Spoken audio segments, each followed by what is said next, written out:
Question, tell me what you think about me. I buy my own diamonds and I buy my own rings. Only ring your celly when I'm feeling lonely. When it's all over, please get up and leave.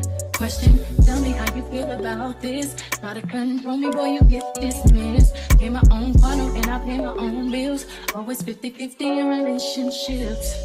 The shoe on my feet, I bought the clothes I'm wearing. I bought the rock I'm rocking. I bought it 'cause I depend on me. If I wanted the watch I'm wearing, I bought it. The house I live in, I bought it. The car I'm driving, I bought it. I depend on me. I depend on me. All the women independent. All your hands up, baby. All the hunters making money. All your hands up, baby. All the mamas dropping dollars. All your hands up, baby. All the ladies truly feel me. All your hands up, baby. Girl, I didn't know you could get down like that. Charlie, how your angels get down like that. Girl, I didn't know you could get down like that. Charlie, how your angels get down like that. Tell me how you feel about this. Do it how I want, live how I wanna live. I worked hard and sacrificed to get what I get. Ladies, it ain't easy being independent. Question, how'd you like this knowledge that I brought? Bragging on that cash that he gave you at the front. If you're gonna brag, make sure it's your money in front.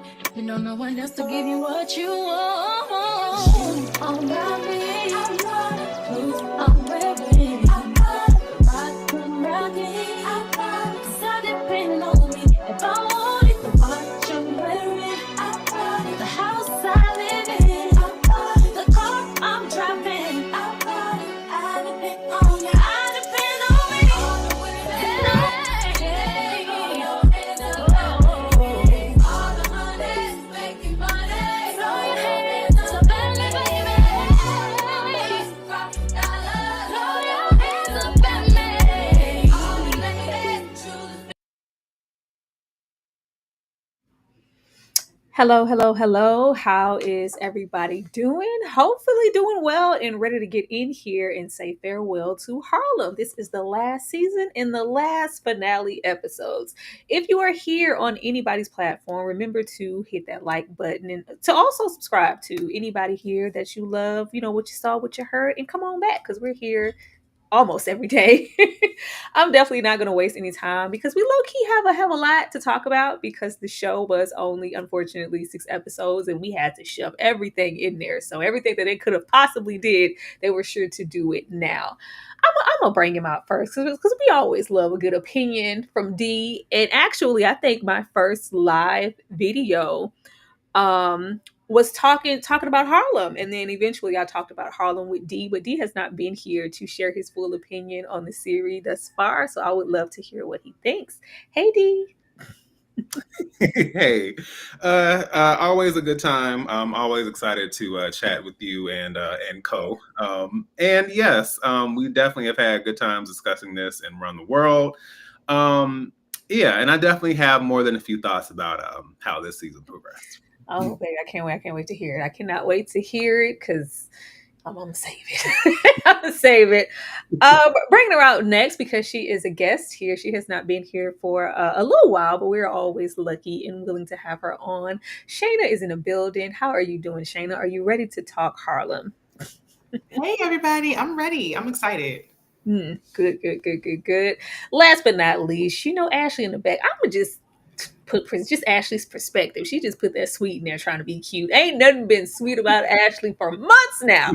Ashley, are you ready to talk about Harlem? How dare you? How dare Ashley not sweet is like, I mean, a world without sunshine, Tyra. I don't believe it. I don't buy it. And here I came on my best behavior. I said, Oh, listen, I'm gonna give them a breadcrumb. I said I was gonna give them kudos for the beautiful gowns. no. I was going to do that tonight, but now you got me turned up. Now you got me Act like I turned up. don't know you. Act like I don't know you. You was turned up before I brought you out here. Okay. I'm Anytime ready you to come go in into here on that, I'm gonna be on my best behavior timing. You're not. Let's not even play with that on these final episodes. Like we're here to give pure unsolicited opinions. We can't just pop outside and say beautiful gowns. Beautiful gowns for this show is a given. But with that being said, D, I am going to come to you first. As far as the season is concerned, what are your overall thoughts? Well, my first thought, I will say, at the risk of sounding petty, which doesn't really mean anything because I always end up there anyway. But first things first, I would like to say that I really do miss Megan Good's original skin tone. Past that point, past that point, I would like to say that this season was definitely giving me, okay, Gina, damn, will you marry me? That's definitely what this season was giving. You can't just be coming outside all hot and all. He I like came in that. so hot. D said, I'm over it. Y'all played on my time. Shayna, what are your overall thoughts on this season as a whole? Can y'all hear me? I put my mic on. Yes. Okay, good. I thought it was cute, predictable. I don't think anyone was surprised about anything, but it was just too rushed. 6 episodes wasn't enough. There was a lot Mm. left that was cut out that we really needed to touch on. I mean, for what it was cute for what it was. Absolutely. I think that was my problem. Like Harlem is, one of the mini shows where we get a my girlfriends. We get one of those aspects. So we are expecting certain things. They hit certain plateaus, and certain things just absolutely did not work for me this season. There were no benefits given to this being 6 episodes. It should have been 8. If we were gonna get 6, y'all could have did a cute little film. Ashley, overall thoughts? Yeah, you know my biggest qualm after binging the first 2 seasons and watching this final season is really, I feel like it was just so shallow. It was so shallow and lacked depth for me. And I really was hoping in this final season, because it's the series ending, right? It's over after this, that we were going to go deep. I thought we were going to go deep with Ty. I thought we were going to go deep with Camille. I thought we were going to get to the heart of the matter, Quinn even. I thought we were going to go a little bit beneath the surface. And again, they just delivered on the beautiful gowns and looks. However, I don't know. I will see. I liked Angie's ending. I don't know. For me, it was lazy. I agree with Shaina. It was rushed. I feel like it had so much more potential to be, and it makes me feel like maybe the writers, the creators, the staff were just, kind of sad. Their baby was, coming to an end, and so they just kind of mailed it in. But like I said before, I would have rather them just do a 1.5, 2 hour movie and wrap it up rather than break this down over 3 weeks. Like, I just, Child. uh. Because where's Cisco? Brought that man outside last episode and he's where? Like, for what, Camille? You out here cheesing and on little miniature dates. Okay. But we're here. We're here. Like, child, if y'all wouldn't go show us no Kofi, what is he here for? But Seth is here and he is non-monogamous and looking for a primary partner. Of many, I want you to be one of many, Quinn, my main. He is here promising Quinn everything that she could ever want if she just maybe considers his non-monogamous lifestyle. But I was just sitting here like, girl, 5, 6 months, y'all ain't talked about nothing. None of this ever came up, Quinn. We waking up out of this slumber like, who's Sabrina? What's really going on here when this man said verbatim out of his mouth, this is my lifestyle, and you said you were okay with it. But just because you thought it was a cute little yang yang around the house, things are supposed to change because you're, catching more feelings than you initially thought. This was weird. Quinn, did you not hear what he said? Ashley? Would you That take him girl up on heard his what this. offer? Also, I want to know that. You take Seth I up on the offer? mean, I mean, you get up there and tell me you're finna buy me an $8 million loft in the city. I might just have to wait until the deed is in my name before I make any rush decisions and judgments. But these young girls, they don't know what to do. We saw Angie throw that black card back at the man. I'm not giving anything back. I'm taking the black card. I'm taking the loft. I'm taking it all. Now, am I going to concede the point and be in this poly relationship? I mean, listen. Seth was honest with this heifer. Now, they didn't air it. They decided this wasn't a scene they needed to show us, but clearly there was a discussion about him being ethically non-monogamous. And you sat up there, Quinn, and you decided to bust it down for Kofi for all these months. Why is you mad now? Like, I don't see what the problem is, girl. He told you what it was. and you had an option. But this is to me quintessential Quinn, pun intended. I just feel like she still doesn't know who she is or what she wants or what she needs, which is her problem ultimately. Because even after this, we see her going back to the hoe who left her for dead. She left you for dead, Quinn. Like, girl, have we learned nothing? I want Quinn to love herself more than anything. But again, if it's me, if it's 8 milli in the bank, I'm probably going over there with Kofi. Just call me concubine number 2. I'll run these test results bi-weekly, like old girl said, and I guess we'll just make the best of it. I mean, Quinn, this is what you entered into. She's not a victim here, y'all. She's not. She's not. Queen was standing here like she had been lied to. Shayna, what did you think about this? And are you taking Seth up on this offer? I'm in agreement with Ashley. I mean, first of all, Quinn knows that she's not built for this. For her to even pretend like she wanted a one night stand to begin with, like, girl, who are you trying to fool? Why are you even? I'm not looking for nothing serious. Girl, I guess you are. You're always looking for something serious. I don't know why she, especially with Kofi as fine as he is, come on. But I'm with Ashley. I don't know. And they in their mid-30s. Like, y'all a little too old to be making these decisions, like, so hastily. Like, think it through. If you're going to meet Sabrina, the least you can do is make sure that you have everything in your name. Give me the loft with the view. Give me the things. And then I'll have an exit plan and leave later. But I knew she was going to do exactly what she did. He laid it out for her, but Quinn is not built for it. She made the right decision because she wouldn't be able to handle it. See, she watched them kiss and she almost fell out her seat. This is not for her. I really thought we were going to lean into it and have her try it because the polyamorous storyline was so heavy last season, especially with Ty. And it just always felt like she was discovering different layers of herself as Quinn, maybe these traditional lifestyle choices or sexual things. Maybe that's, not what it's going to be. So I thought maybe we're going to finish off this season with her actually trying to, try something different and seeing that her fairy tale, she can still get it, but it just looks different. She was like, no. I was like, well, what we here for? Who is this for? D, what did you feel about this? Was Quinn tripping? So I had the tiniest bit of hope that maybe the mention of Sabrina would be like, oh, maybe as a child, and it's not what we think. Well, no, it's exactly what I thought it was going to be. I will also say that I hope that Kofi isn't going down that very specific lane where, much like Michael Ealy and Ray J, if you bring him into your show, then it's likely on his last leg. I would hate that for him because it happened on Insecure and it happened here. So I hope that doesn't continue. But I just had to mention that as well. But yeah, I think Quinn with the whole, to me, even when the way she, as was said, when she tried to make it clear she wasn't looking for anything serious. It's almost like when you see kids playing in their mom's clothes or makeup or dad's clothes or whatever. That's kind of what it was given. Like, I'm a big girl now, and it's like, nah, that's not how you roll at all. So I'm not really surprised it turned out this way, but I don't know. And then I don't want to cast any judgment on the whole polyamorous thing because I do understand that's a real thing, but the mindset behind some of that stuff is odd. And then just the way this is how she was going to close out part of her story. I thought it was strange.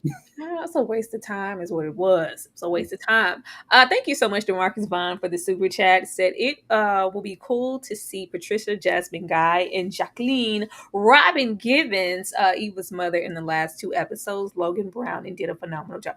DeMarcus, we have been here for many fine men. We know how you feel about Logan. We know how you feel about Logan. You paid your dividends to tell us how you feel about Logan. We gonna get into Robin Givens because don't play on her time. You don't bring Robin Givens here and play in her face. Like, they didn't utilize Robin the way I felt like she should have been for her to be. You had Jacqueline here and you played in her face.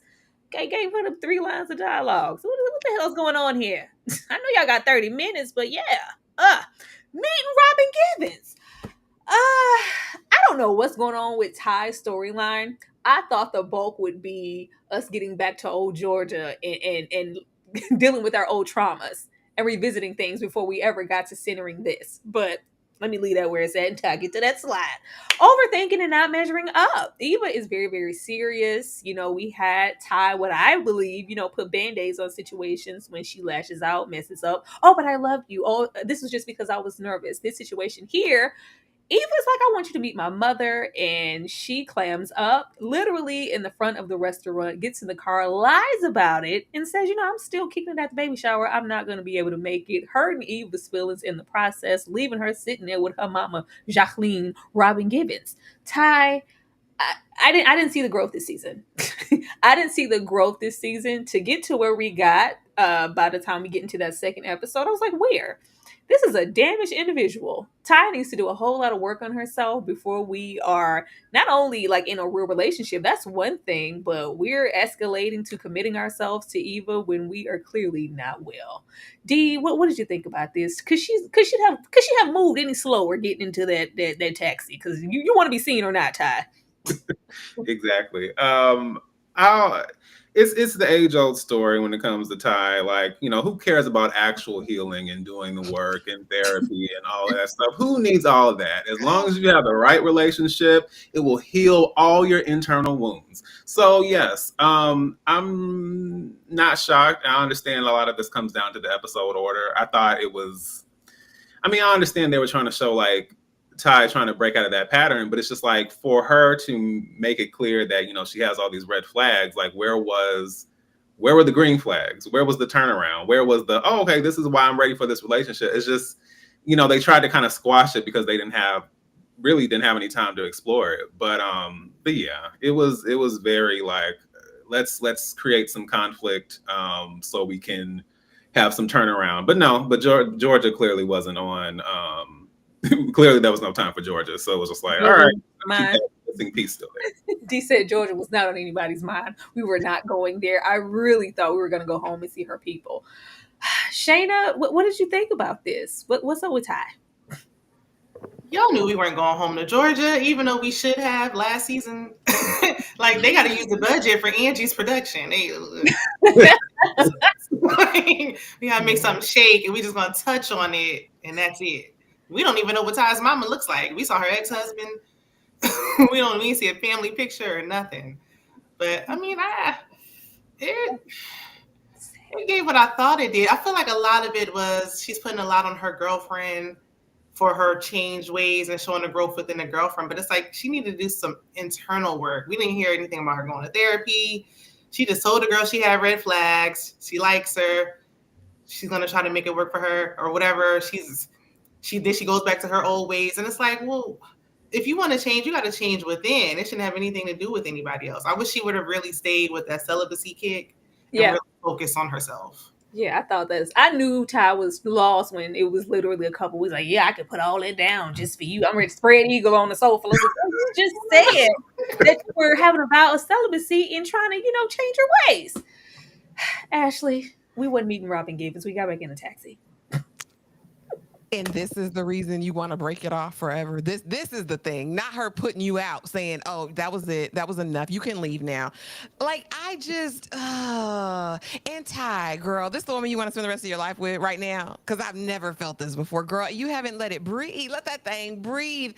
I didn't enjoy this. I didn't. It was not the move for me. Ty is still toxic as hell, and this is a recipe for damn disaster. She ain't putting you out the office last week, and now it's all going to be bubblegum rainbows and unicorns. Like, this is sick and twisted in Eva and your raggedy mama, because yes, I'm calling Robin Robin Givens. I'm calling Eva's mama raggedy because you're a professional. You're not just a mama who's supposed to have discernment, but you're also a mental health professional, and you are sending your child into the lion's den. Ty is not healed. Ty is not self-aware. Ty has all of the issues in the world and needs some intensive counseling and therapy, in my opinion, before she's in any official relationship with anyone. And I think you left your daughter for dead, Robin. I do. I feel like you sent her into the lion's den, and Ty is going to eat her up, rock her world, and mess up her life. I feel that in my heart of hearts. I don't like it.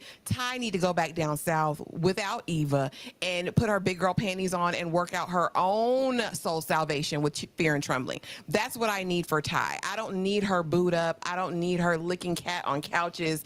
I don't need any of that. I need Ty to understand Ty and love Ty for who she is and the choices that she made. Now, don't get me wrong, Yell being delivered, honey. Eva, Eva was Eva-ing, and I loved everything about her in this, but I just feel like this was dumb.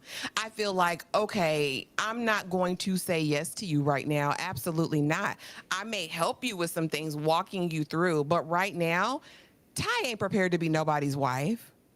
Nobody's. We gonna get to that because I don't even like how she presented it. I was like, what does that even mean, Ty? I'm not gonna play with you. I feel like the series ended off wanting me to know that Ty was not okay and Eva needed to run. If we were supposed to get anything else outside of that, I have no clue. I have no clue, which is such a waste because they have really, really good chemistry. I was like, we could have really had something here. Like y'all wasted it. Left us with Camille and Ian. What we not gonna waste though is moments to have a good time on the panel because we can't do that with the show. But we can be a little controversial and say one of these have to go. We have the First Wives Club here, Thelma and Louise, in A League of Her Own. Ashley, I know this is your bag. I'm going to come to you first. One of these movies got to go. But I'll tell you one that's not ever going anywhere. You don't own me. And if you're in the Discord, we just watched First Wives Club. So, baby, the Divine Miss M, Goldie Hawn, Diane Keaton, like, don't play on my top. First Wives Club is going to be there forever. And there's no crying. There's no crying in baseball. Like, A League of Their Own can go nowhere. Them heifers can go off the cliff. I know Brad was over there. I know it was whatever it was, but y'all can keep Thelma and Louise because y'all know I like a happy ending. I'm going to stick with the First Wives Club and A League of Their Own. This is my pocket. This is my pocket of white woman fiction in the 90s. This was my era. These were the movies I went to sleep on. You know what I'm saying? Like, I'm staying over here with these two. Thelma can go. Thelma and Louise can kick rocks off the cliff. You didn't appreciate the themes of them, embracing and taking their life into their own hands and going off of that cliff in the Grand Canyon. Oh, no. D, one of these has to go. Which one is going? Yeah, listen, I'm not mad at a dark, intense, gritty film, a la Thelma and Louise. But if I really have to take a trip back in time for the nostalgia, then yeah, it's gonna have to be the First Wives Club and A League of Their Own. It's just Thelma and Louise just takes me down a road that ends in the Grand Canyon, and I can't go back there right now. Oh wow. Shaina, which one of these got to go? I'm gonna be honest. The only one I really care for is First Wives Club. I don't even want to say it, but I never seen A League of Their Own, so I was everybody just gasped. I'm sorry.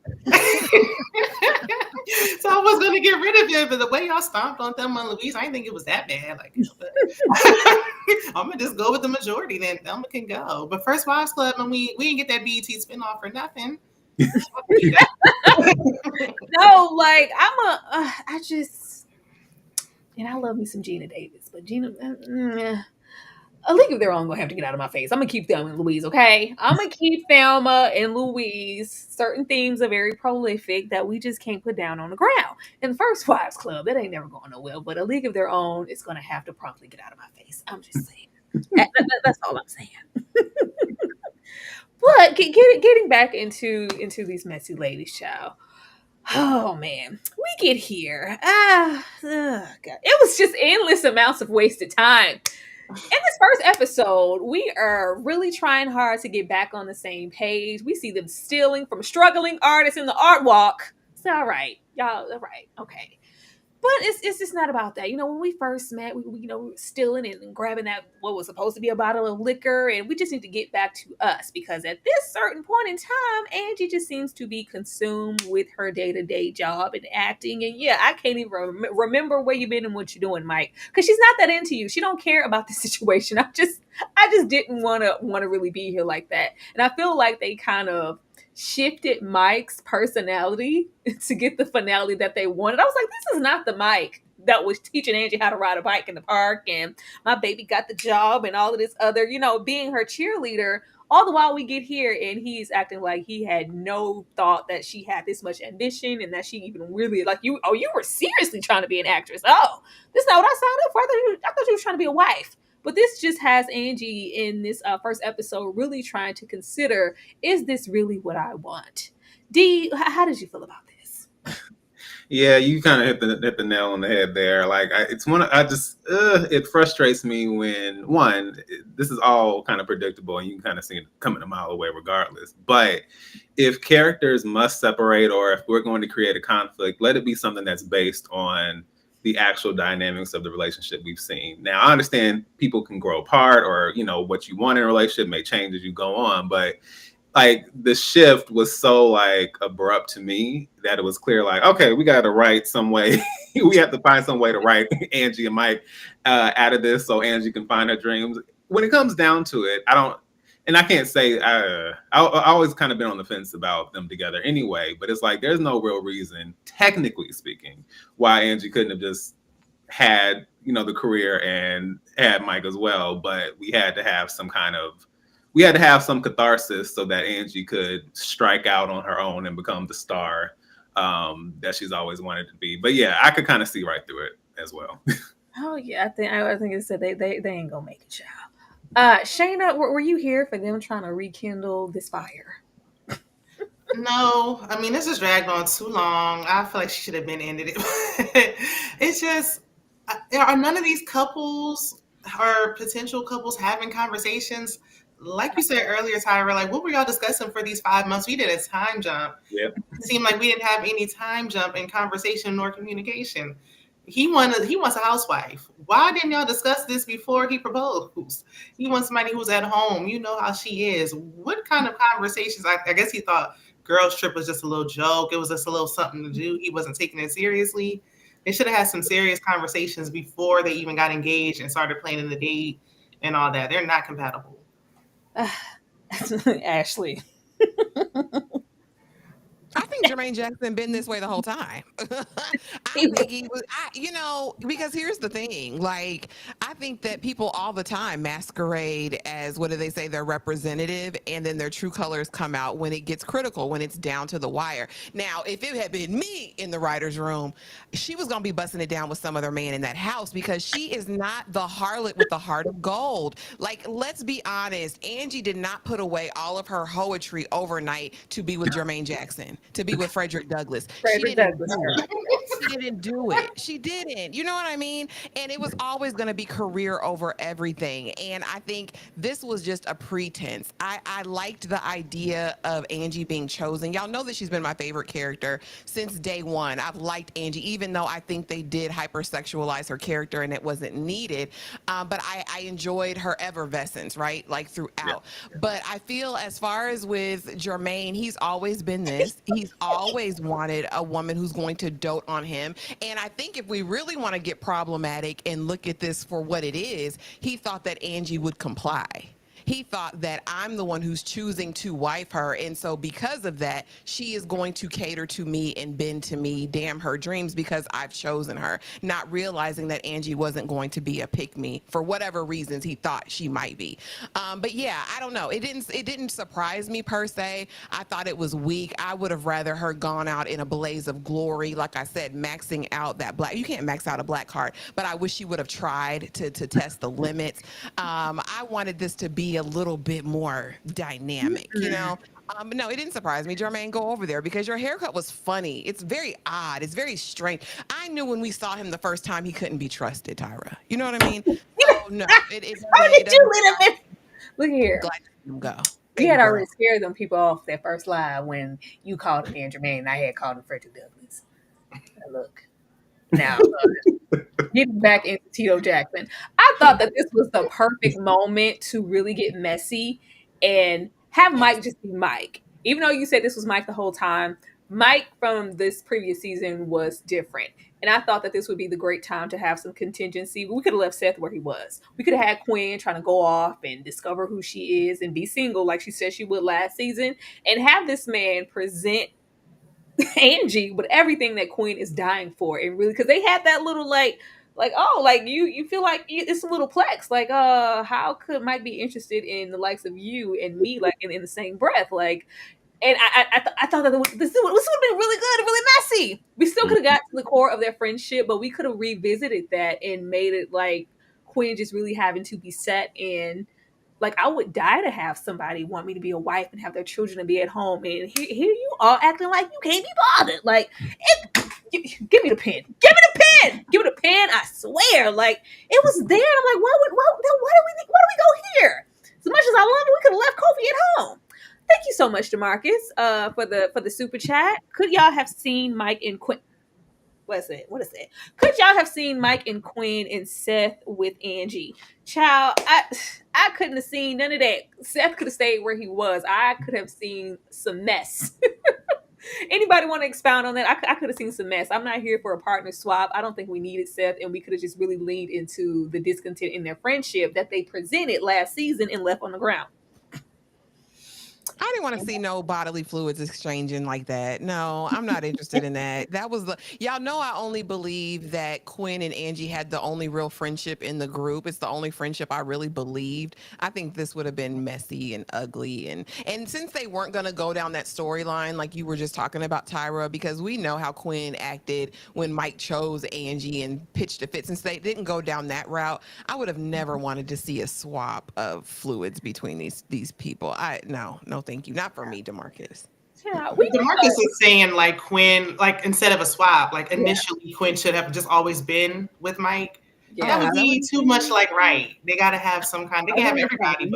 I wanted the mess and the swap. Hell, even have maybe Mike looking like, you know what? I should have maybe stayed over there with Quinn. Our values did align. You know, Jasmine got Quinn. You're gay. She was trying to hook them up last season. Like we could have been over there, but we were over here doing what exactly? Absolutely nothing. Y'all, we gonna show some little love. Thank you guys so much for the super chat and hitting that like button. Shout out to the 78 people in here. We are very, very happy to have you guys. We will definitely be right back. Hit the like button one time for Frederick Douglass and his cousin Tito. Is that my bestie in a testy? Fresh blowout, skin on town, she ready. She look good with a T at the end. I'm a hyper every time. Now my mouth make a friend. She been down since the jellies and the bobos. Now me stepping out the G and my numbers. When we pull up to the scene, they be filled with jealousy. If a chick get finicky, she gon' bring the energy. I hit a phone with a Z life. Guess what? All the rich boys wanna on us. I just sitting up, you could look, don't touch. And I'm bad, busting bands every time we link up. That my best friend, she a real bad bitch, got her own money. She don't need no nigga on the dance floor. She had 2-3 drinks, now she twerking. She throw it out and come back in. That's my best friend, she a real bad bitch, drive her own car. She don't need no lift in a strip club. No, my girl gon' tip, now she twerking, she throw.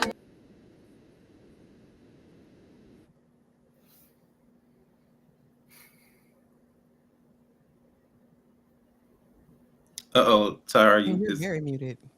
Okay. There you go. It wasn't, child. Y'all know I gotta hit my mic on the side sometimes. No, I was gonna say not y'all in the chat calling this man Team U Blair Underwood. I can't. It's so unfair. Blair would never have a haircut like that. Never. Leading into this here, before we get into the baby shower that Camille never wanted and Quinn using it as a distraction, why do we go here? Why did we go here? As myself and Ashley, we were watching this, I say, nah, they didn't give him the niggas ain't it starter kit with this Burberry baby shower shirt. I said, why? What did we do? This shirt was a freaking choice. This was a choice, and I'm like, what are y'all trying to say? This is the staple shirt for the ninja starter pack. Like, yeah, I'm just here. I'm the baby dad, and I'm just here. But we get more into this first episode, and Ian trying to be a dad. We're kind of between both episodes. I feel like we were trying to get into him being like the helicopter dad and kind of nesting in his own way, but it just didn't translate to me. It kind of gave unreliable, and I was like, are we supposed to think that this is adorable? Like, oh, this is cute. Look at Ian forgetting to do this and bring the food and do that, and oh, Porsha is gonna come here and make the cakes. Ashley, are you informed about the shirt? Because you ain't know until I told you.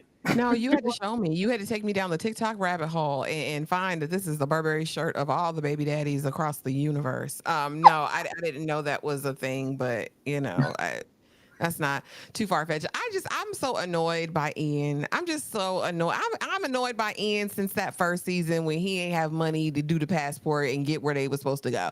Ian just never did it for me. I mean, he fine. I'd rather see him over there at the Pink though. I'm trying to see him. I'm trying to see what that do over there. I'm trying to see Diamond. I ain't trying to see him over here. This was annoying. This was. I mean, he is a habitual line crosser and boundary breaker for me. Ultimately, he and Camille deserve each other because they are both the worst of the worst.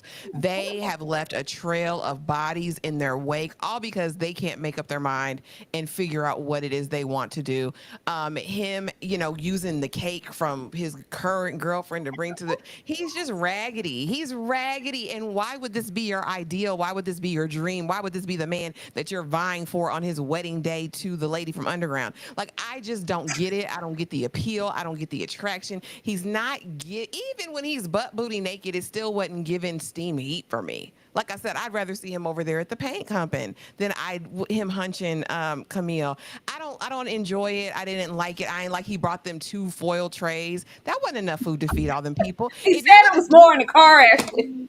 I need you to make it make sense for me. I needed to see it. Because you walked in there with 2 trays like you was about to do something, sir. It just gives, I'm just here and I don't have a plan. I don't have a vision. I'm not a leader, and that's what it gives to me.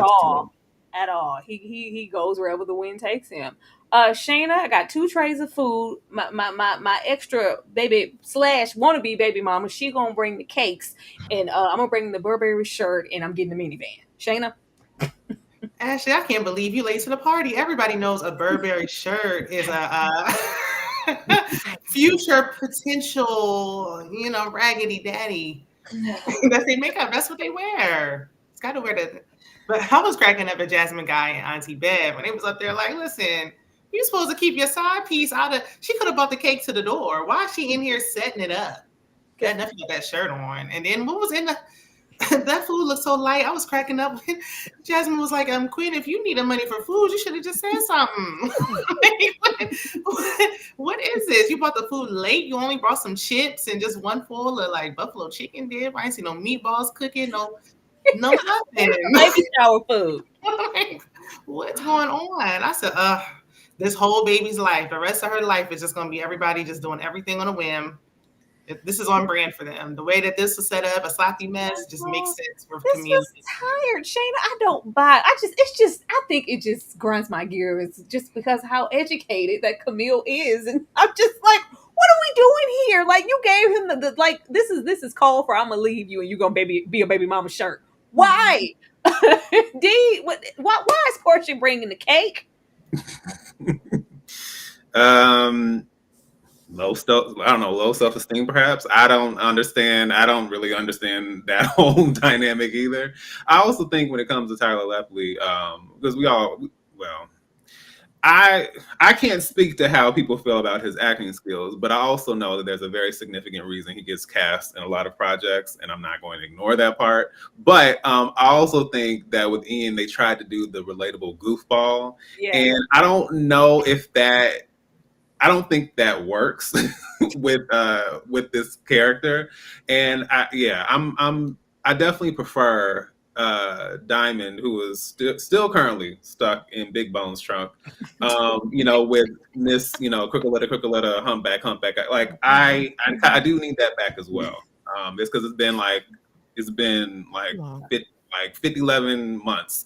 But yeah, as far as this situation, I just I knew the conflict had to come in somewhere. So of course it would happen there, and it would happen at the baby shower. And as far as Jasmine Guy, and I know you guys have said this before, but her, I'm always happy to see her, but whenever I think about her accent, especially when she was mentioning the cake, I thought about My Big Fat Greek Wedding. Oh, it's a cake, so that's just what came to mind for me. But yeah, it's expectedness, of course. Very Quinn, if you needed more money for a cake. I'm like, what? Why just at least Rick Fox went at the party? I was like, all right, now y'all playing in our face. Last season when Rick Fox popped out with his Caribbean accent, I said, what the hell is going on this show? Y'all know better. We know better than this by now. Why are we here and why are we sitting through such things? But we gonna get here. This might not be an easy one. Ashley, I'm gonna come to you. One of these got to go.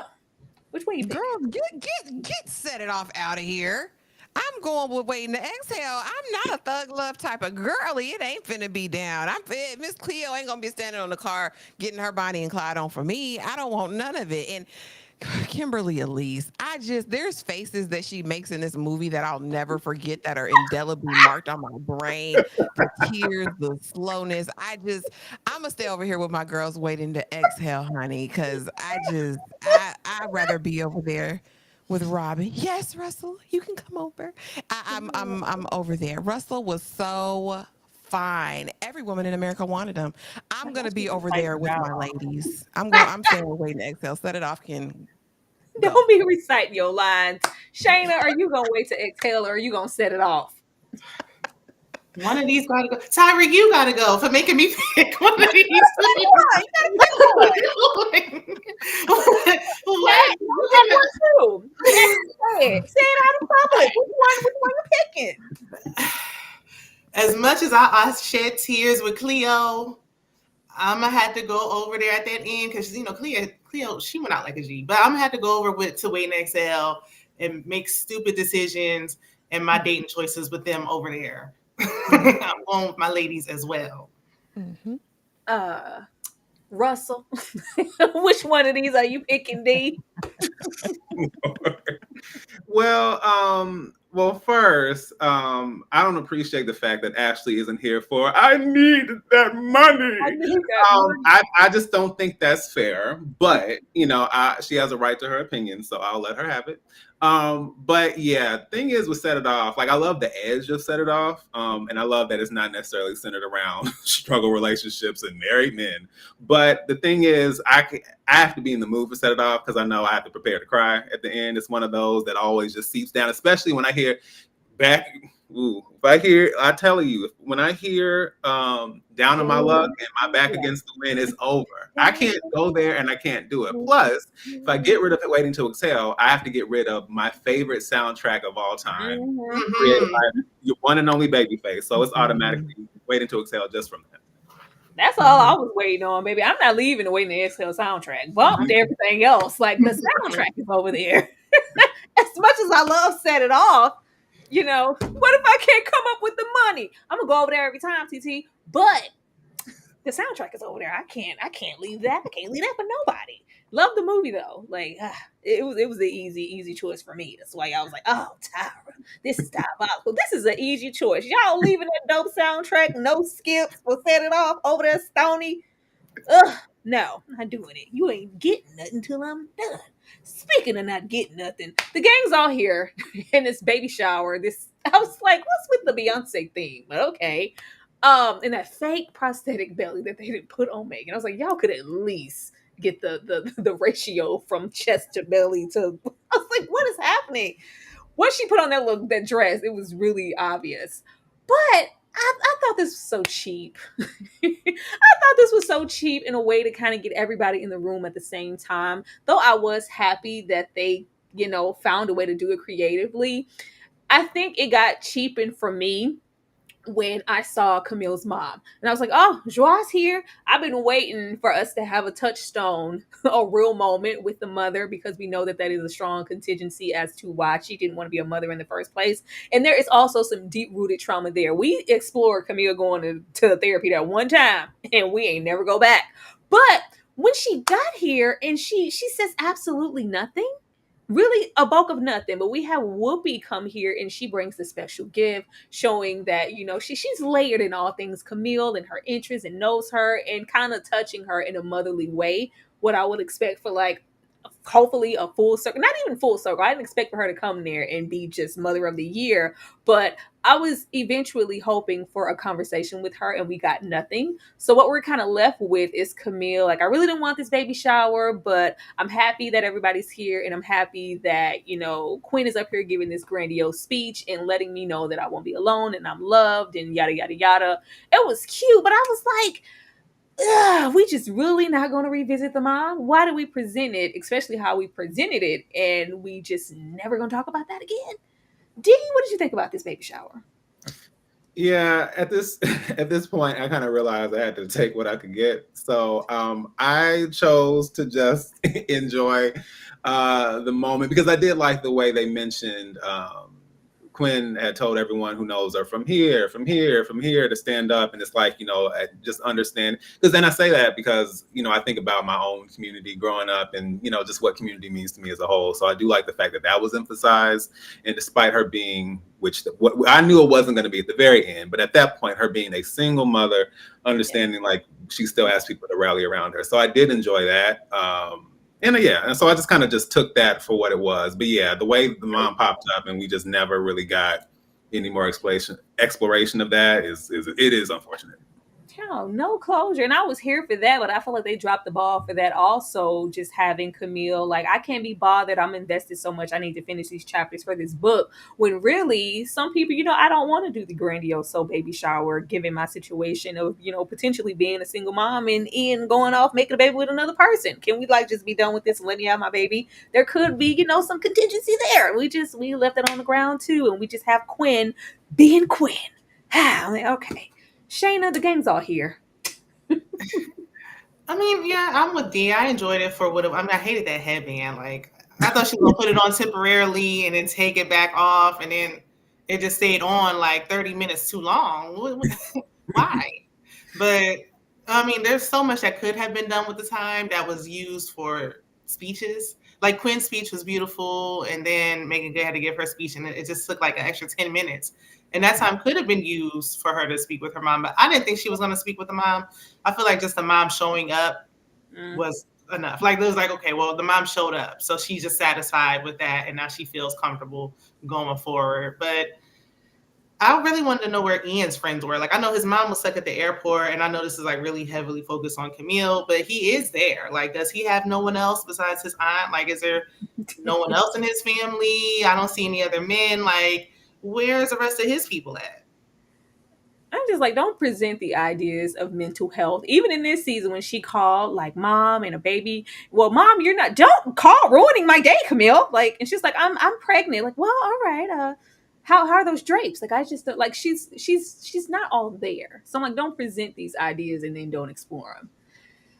Ashley.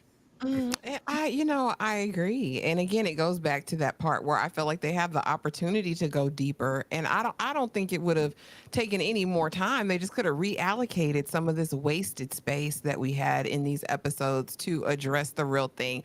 I think that it is very, you already know, I feel like Camille's character is far-fetched anyway. You are this PhD, tenured professor at Columbia at an Ivy League, and you just have no awareness. You're about to bring a whole life in the world knowing that mental health issues could be a hereditary issue in your bloodline.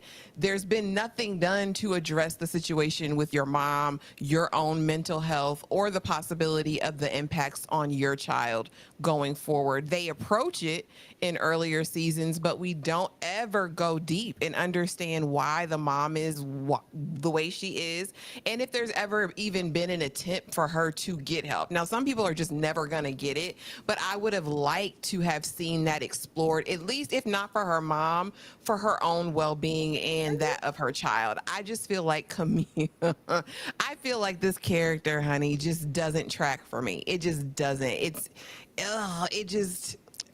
None of the moves that she's made this season have made sense as a damn 30-something, almost 40-year-old woman.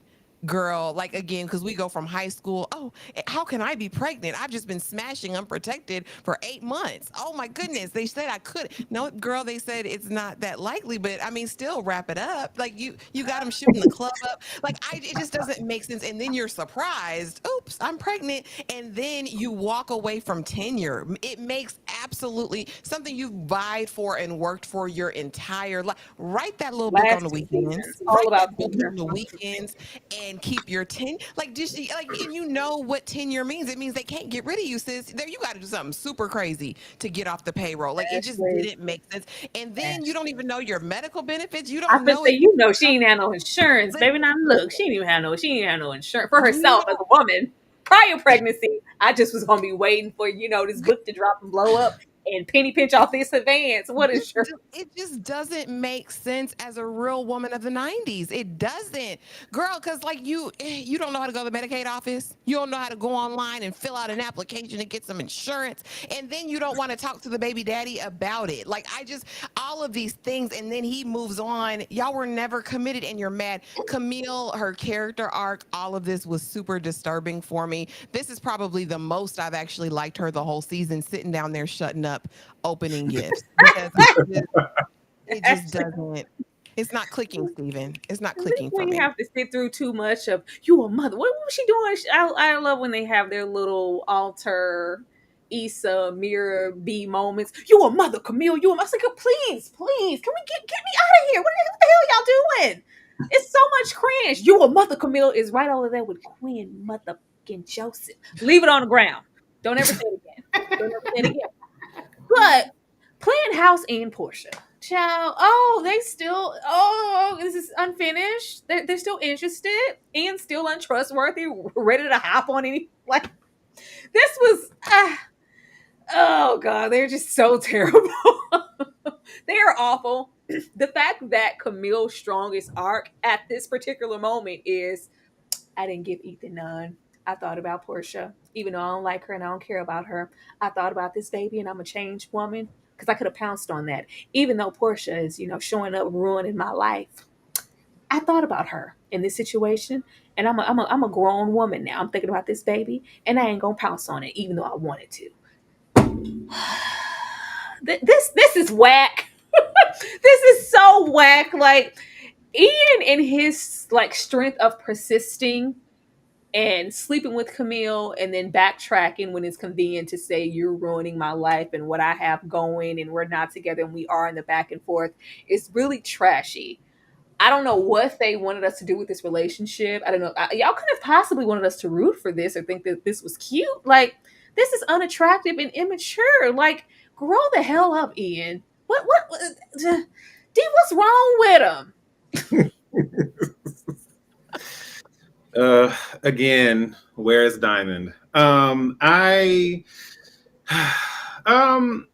honestly don't really know what to say either, because it's just like, not even, I don't know what's worse, the fact that it's predictable or the fact that it's such, even within it being predictable, it's such an obvious weird thing to do. Because the thing is, I think the trouble with a lot of, I would say maybe as a genre, maybe there's a bigger picture there, but I think even within the romance drama with a lot of films, there's a lot of foolery and toxicity that has to get glossed over for a happy ending.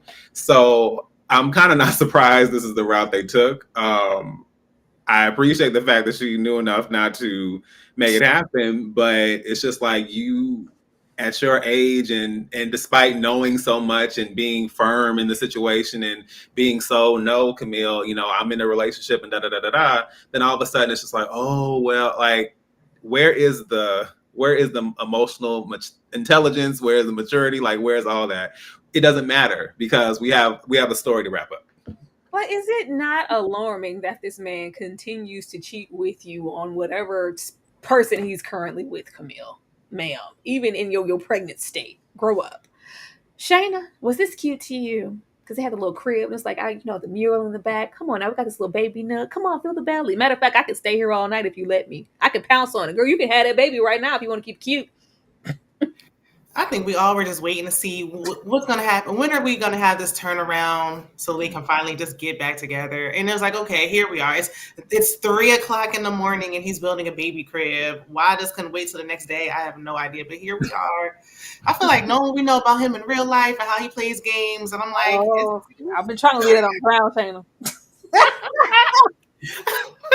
is he even acting at this point? I don't know, but I don't see how it's like, ooh, feel the baby kick. Like suddenly it turns y'all on. Like what? Well, okay.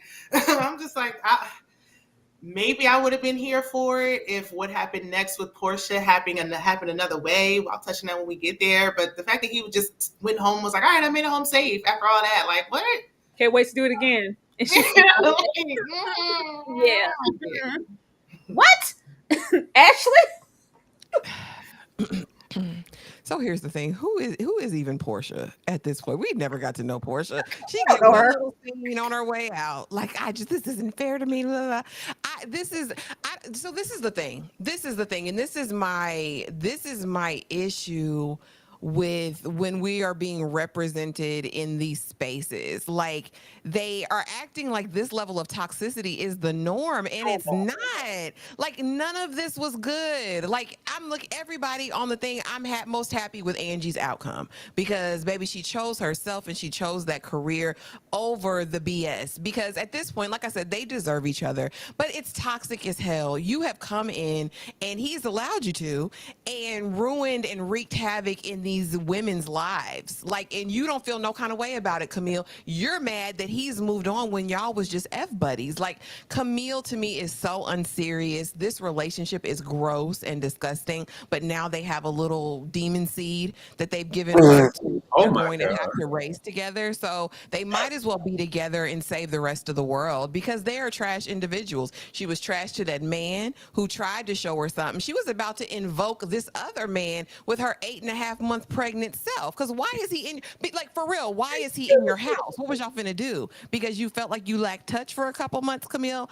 Be for real. And then with him, I mean, if he'll do it to them, girl, he'll do it to you. He did this to 2 women. Which you what's to say he won't get a hankering and be with one of the waitresses at the restaurant or whatever he does at this point to make money? Because I ain't seen him be at the restaurant this season or anywhere gainfully employed. So I don't know. I just don't like it. I think it's toxic as hell. And if this is what the narrative that you're pushing down our throat as romantic, I don't buy it. It didn't give me butterflies. It didn't make me stand up. It didn't make me cheer. I honestly was just like, well, I mean, might as well. Y'all deserve each other. Like it didn't give this is the love of a lifetime, or they had something so deep that would make it amount to, we need to build this life together. It just seems like folly and mistakes and toxicity for me. I think that's what bothers me the most is that these characters are supposed to be relatable. I was like, who? Well, some people said they relate to them. Who? Girl, don't bring them folks up in mixed company. This was also kind of thrown in there in the midst of the baby shower before we get into the second episode. All of a sudden, I'm interested in starting a family, and it looks like this. We brought this character back, like just threw her in here big and pregnant. This over the top character. But now we're considering a sperm donor. I was like, first of all, you guys aren't. It's this time crunch and clock for me to where it's like, it's my baby and I need it now type energy. I'm at this point, I'm just exhausting all possibilities, and this is the automatic route to go. Because you had this friend roll up and say, well, yeah, I it's artificial insemination. I had sperm donor, and it's just like, oh yeah, I was like, what is this leap? So now we have Quinn's dilemma be, do I consider Seth's situation and be poly, or do I go on and start my own family my own way? Ashley, what was this? A mess. Because the last thing Quinn needs is a baby. Girl, let that business be your baby and ease on down this road. I want Camille to understand herself. Like, for whatever reason, this is the thing that she's avoiding the most. Like, girl, get to know yourself, love yourself, not this idea that you've kind of imagined in your mind, not what your mama said, not what your friends even believe you to be. Go on and explore that. Like Shaina said earlier, we knew when she entered this situation with Seth that ultimately she was going to center herself around the relationship. It's the Quinn that we've known from the beginning, because this is in her heart the thing that she thinks she wants most in the world, this family, this whatever. And now you're going to bring an innocent child into this. I think this is reckless as well, because Camille she still doesn't get it. She's still bending, conforming, doing everything to be accepted by the general public. We saw an example of that when Seth's stylist came for her on the internet. She's like, well, let me get on here and let me say this, or let me go and meet with Seth's girl, knowing in her heart of hearts she would never allegedly want to be in a poly situation. I don't get the urgency, girl. Get them eggs frozen if that's what you need to do. Didn't Ty do that already? We already saw. Girl, you should have went with Ty. She'll take you up there to the doctor to get your eggs froze, and do what you need to do if it's that pressing. But it's not. I think I want Quinn to just really understand who she is, get the healing that she needs so that she can show up as her best self. It's just Camille is draining to me. And a baby. Where was the weighing though? It's you're not going to give me my ideal option for what a family should look like as a husband, wife, trifecta. I want that. That's necessary for me to go on. But I'm going to weigh the option of just being a single mother and having a sperm donor. I was like, what? It's not making sense to me. Shaina, did it make sense to you? How is one outweighing the other? We just jumped over here. I feel like Quinn started so strong in the beginning. Like episode 1, Yeah. which I was like, she's like, I'm focused on me and I'm Quinn MF and whatever my last name is. I was like, okay, yes, finally, focus on you, girl. And now it's like, yeah, I'm just gonna be a single mom. Like, what? I don't know. I feel like, okay, it didn't work out with Seth. She wasn't even thinking. She was already thinking about this and talking about it. And then this happened. And I'd be like, okay, it kind of makes sense. It wasn't even in her mind. And now it's like, you know what? I should be a baby mama with no baby daddy too. She doesn't want this. Because when she has that baby and no man is there, she's going to go crazy trying to find a man to have a father for that child. So it's just, she's setting herself up for failure. I don't know. I think I agree with Ashley. She should freeze her eggs because, I think they're getting up there. She did mention it when they found out Camille was pregnant. She did mention something about, should I freeze my eggs? Like, yeah, freeze your eggs, girl. Have them sitting there waiting and ready. When she found out Porsha was doing it, go ahead, girl, you do it too. But don't just rush and just do stuff, because now you're bringing a life into the situation. Like, you're bringing a person into this. Like, really, everybody is afraid to be single. I know we got to have a love interest, but we need more people to just focus on themselves. D, Clueless are Romy and Michelle. I'm gonna be honest. I never. I guess just on the '90s baby movie track. I never got around to seeing Romy and Michelle. Oh So my yeah, goodness. I was automatically be Clueless. And it probably, even if I had, I just have a feeling it would have been Clueless anyway. But yeah, Clueless that's what I came up on. Oh my goodness. I love Romy and Michelle. Ashley, Clueless are Romy and Michelle. I already know the answer. Rolling with the homies. I'm over here. Excuse me, Miss Dion. Listen, Ty. Why would I ever want to be with Ty? Why would I want Ty? Like, Clueless raised me. I'm over here with Clueless. Romeo and Michelle can kick rocks. I'm over there with Miss Dion and share. And this is an Aliyah. This is an Aliyah. I will shoot you on the head. Get on the ground. It's Clueless for me. Oh, has anybody else seen Romy and Michelle? Because I thought Romy and Michelle was a staple. Maybe it was just me watching Romy and Michelle. No, My bad. Romy and Michelle, it just don't hit like that for me. It's My all bad. Clueless. Oh, was like, Romy and Michelle, who? Oh, Clueless, yes. with that fantasy clueless because what wrong with Michelle? I was a diehard watcher. If there was a Clueless on, it was a trifecta. You were gonna watch Clueless, then you was gonna watch Romy Michelle, then you was gonna watch Blast from the Past. I thought we were all doing the same thing at the same time, you know? I clueless and Bash from the Past, but I was skipping Romy and Michelle every time. Let me see what else Romy is and on. Michelle. I love Romy and Michelle down. It's so campy. Oh. Oh Lord, y'all missing out on a good thing. You know what? And we're here. D, I'm gonna come to you first because meeting Porsha here for what? You have them cross paths finally. This was the probably one of the few times outside of the additional time we got at the end of the episode for Porsha to have some real dialogue, just to say something. Because Camille continues to walk around like an airhead. Like she's in some delusional la la land. And, oh, the foot was in my rib. Like I was ready for like, Heffa, do you think in your right mind? I wanted to hear that. We sat and went through the process of freezing my eggs. You remember, like he said to you outside, and you had some plex for it. This isn't easy. Like nothing.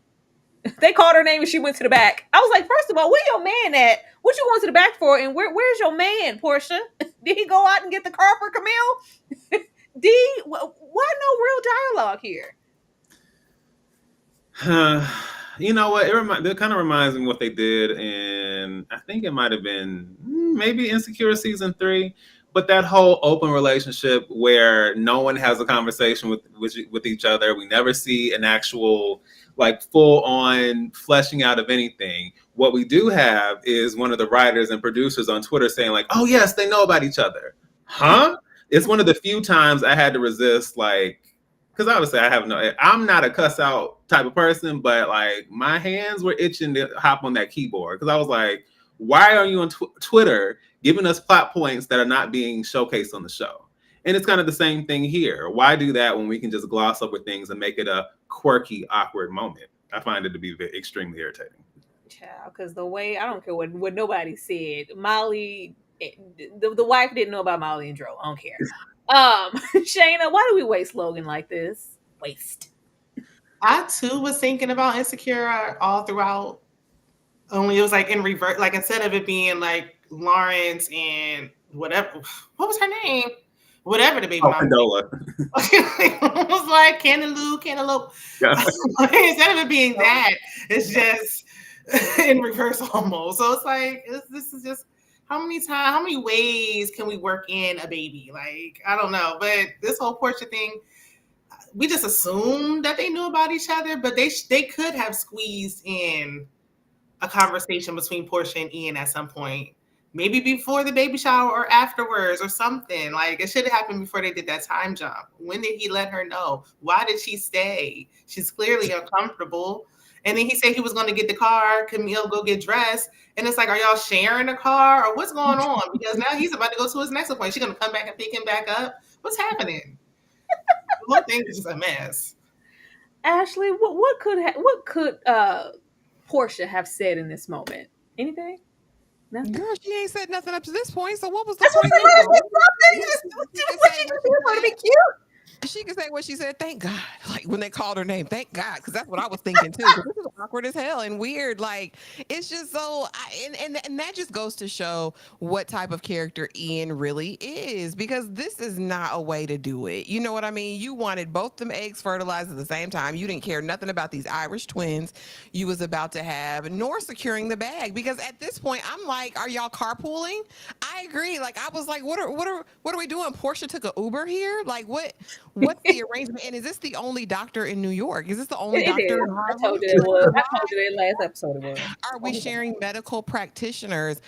Yeah, I don't know. Maybe this was just an easy check for our girl Logan, aka Porsha, because she was so underutilized in this. This storyline actually did have a little bit of potential to be at least angsty, at least some sort of rivalry or something we would have gotten out of this, but it just fell flat for me. There was no dynamic. Even if we wanted to go above and beyond, like I think we said last week, if Logan was gonna be super mom and she was gonna make it a competition. Like who Yeah. can be the best mom? Like, or I'm gonna be overly involved. I'm in the business too. Oh, are we going on a doctor's appointment? Ian, come on. Yeah. Let's go pick up Camille. Like I would have rathered that than the way that they utilized Logan in this because like I said, when she said, oh thank God, I was like, oh thank God too, this scene is over. Let's move on to the I next wouldn't have thing. wanted that either. Actually, then we was gonna have to deal with Camille pregnant in the back seat, and Megan only sadly has a couple of expressions. Her and her phone that do the brow, do the Megan brow. Every what is that? I can't do my brows like Megan. They go that it's that frowning brow that she does every time there's a scene. The It's furrowed very brow. Mhm. like, oh, Megan, you've been acting a long time. Keep on playing like you ain't been outside, please. We can't be giving sex appeal forever. Oh, okay. What? Why? Why? No, you didn't just sit in my face and say that this man doesn't believe in, using protection. So you got to make sure you get tested. Did he give you that little talk, that little prep talk about, how he's allergic to condoms and lambskin and this, that, and the third? So just make sure you get tested, every couple months. I'm clear. If you decide to have any other sexual partners, just let us know, and yeah, we can go from there. I was like, we're wasting time. We already knew she went about this life. We spent some time with Quinn up until this point, so we knew that she was not going to be down with this, especially in the way that it was presented in her face. Shayna, were you here for Sabrina sitting down and say, "Girl, we about to share this varsity D"? No. I'm like, girl, Camille, stand up. Why are we? I understand the curiosity. Like, I want to know who's that other woman. Like, what does she got on me? But it went on too long. Like, okay, now I'm seeing your full panel. I would have got up a couple minutes sooner at least. Like this is crazy. What? And then on top of that, yeah, he's not using protection. You get tested. I get tested. Then what if something happens on the test? Then where do we go from here? Am I cut out of the polygamous relationship or where do we go? She took too long to get out of there. Her and her fur coat. D, varsity D. Yeah, this was just stunts and shows to me because outside of, as Shayna said, the mystery or the allure of what this woman could possibly look like, there's no way. Just from what I could see, there's no way Quinn was going to be down for something like that anyway. So to me, it didn't even require this whole scene other than to have again some kind of shock factor or shake up, to add to Quinn's story arc, I guess. So yeah, it really didn't do much for me because it was just like I already know what the end game is, and it was just us hearing just the shock of, oh, this is how we're going to arrange this, but it's not going to happen. So for me, it was just kind of an annoyance. Ashley, are we going to share this varsity D or not? Girl, Quinn ain't trying to share it. And here's the thing. I mean, girl, you decided to go here. He told you what it was.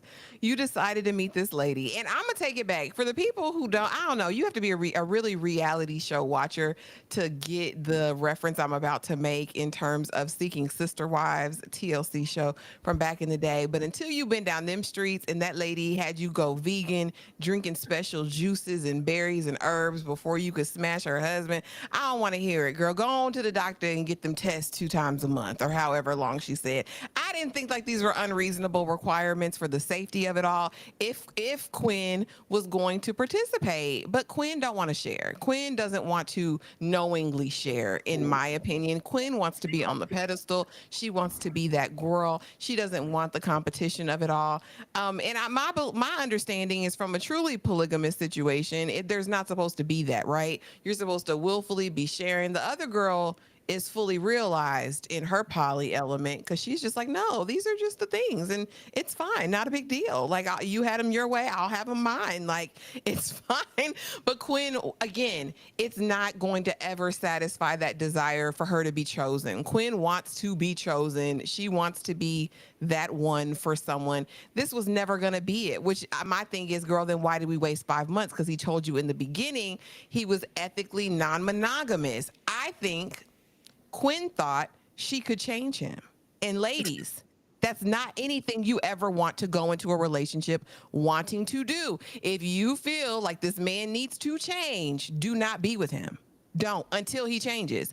Don't go into a relationship trying to change somebody. It's ridiculous. He told you who he was, right? Literally.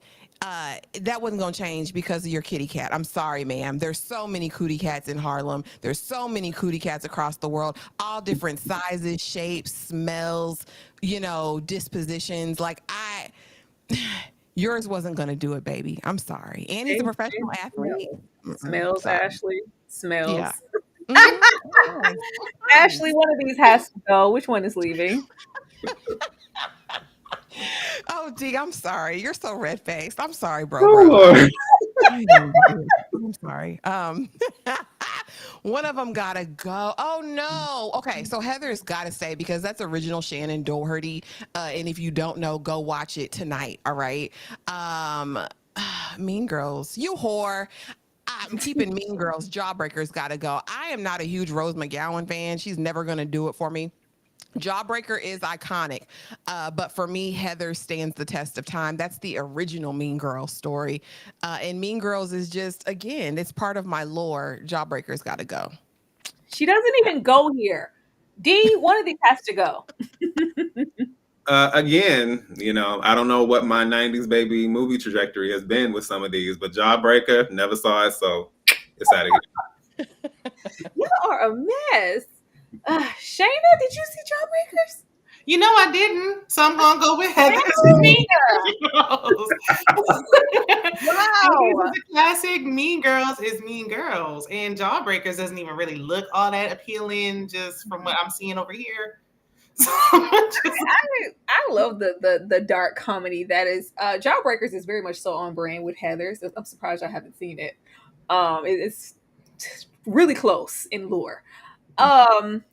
Which puts me like in the in between with which one I would go with. But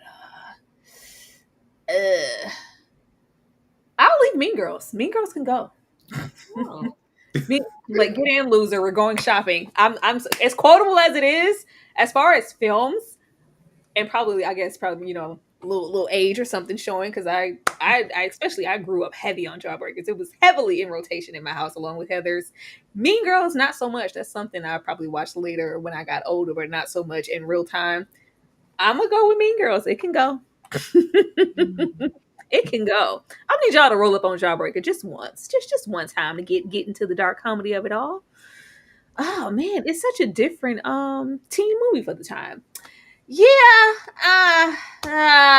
we don't care.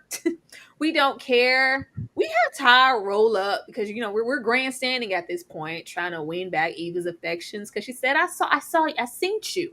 I seen you. You ain't gotta worry about me misjudging your character again. I see you for exactly who you are. You told me you were a toxic Ty. I should have listened to you the first time. At which we have her, grandstand with Robin Givens and have her, vie for the love. I feel like Robin Givens was underutilized. Like the same with Logan. Don't bring characters here just to have them be little cute cameos and names only. Child, when Sherry Shepherd popped out as Angie's mama last minute in just one brief scene, like, whoa, yeah, my baby. I was like, what is going on?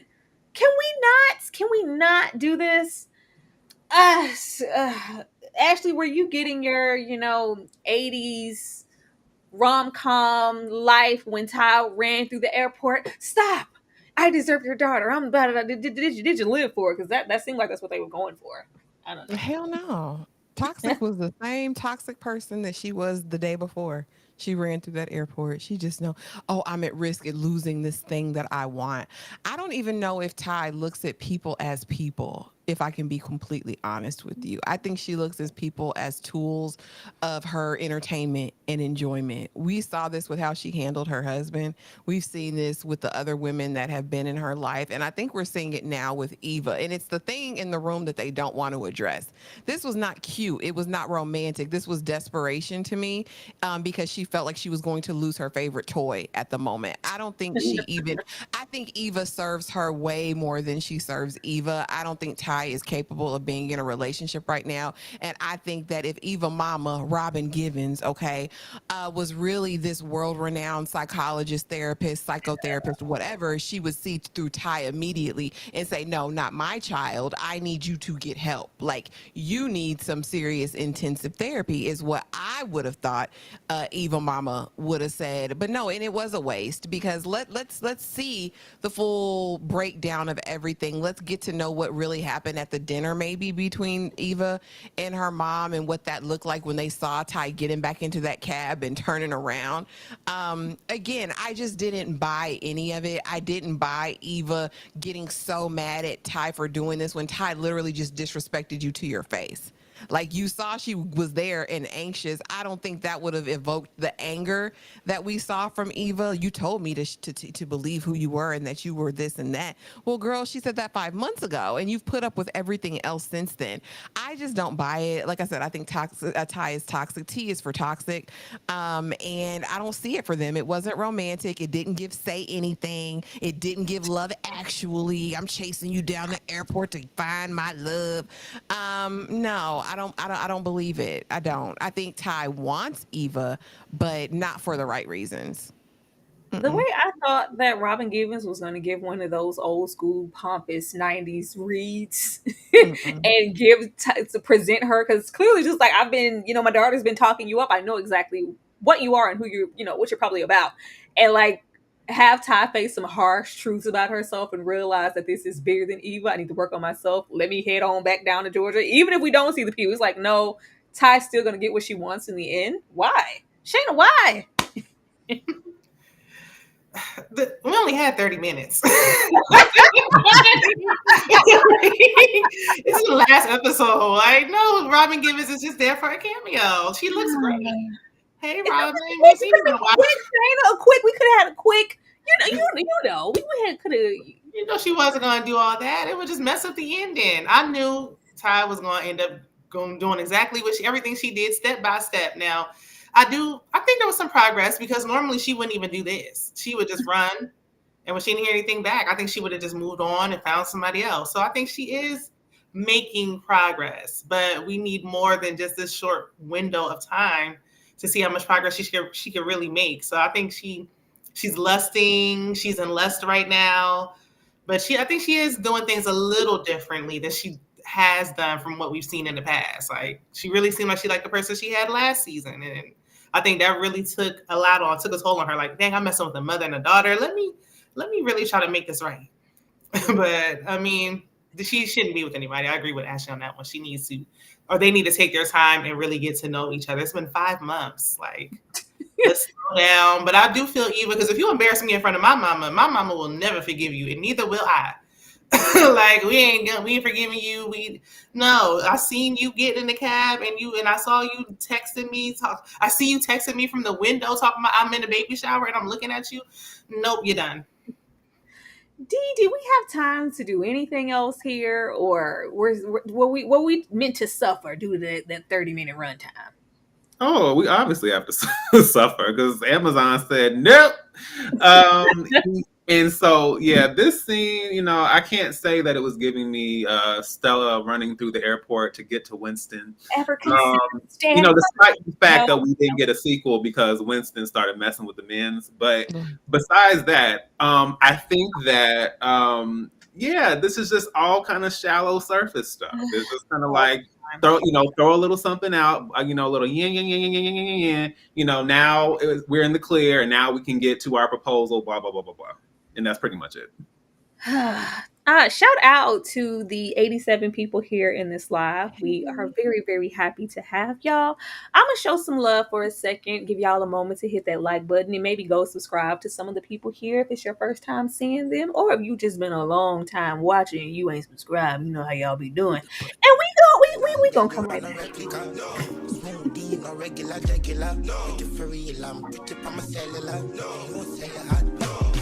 They never had a pretty girl from Joburg. work to me now, and that's what they prefer. I don't touch no wheel, cause I got a chauffeur. First class, how I get around the world. Just miss me with the drama, unless you come in with the commas. Oh, DJ, turn the sound up, cause we about to pour the rounds up. Jump, jump, jump, jump, jump, jump, jump. Well, you know what I have to make it jump, jump, jump. Jump, jump, jump, jump, pick it up, up. You know what I have to make it jump, jump, jump, jump, jump, jump, jump. Well, you know what I have to make it jump, jump, jump. Jump, jump, jump, jump, pick it up, up. You know what I have to make it.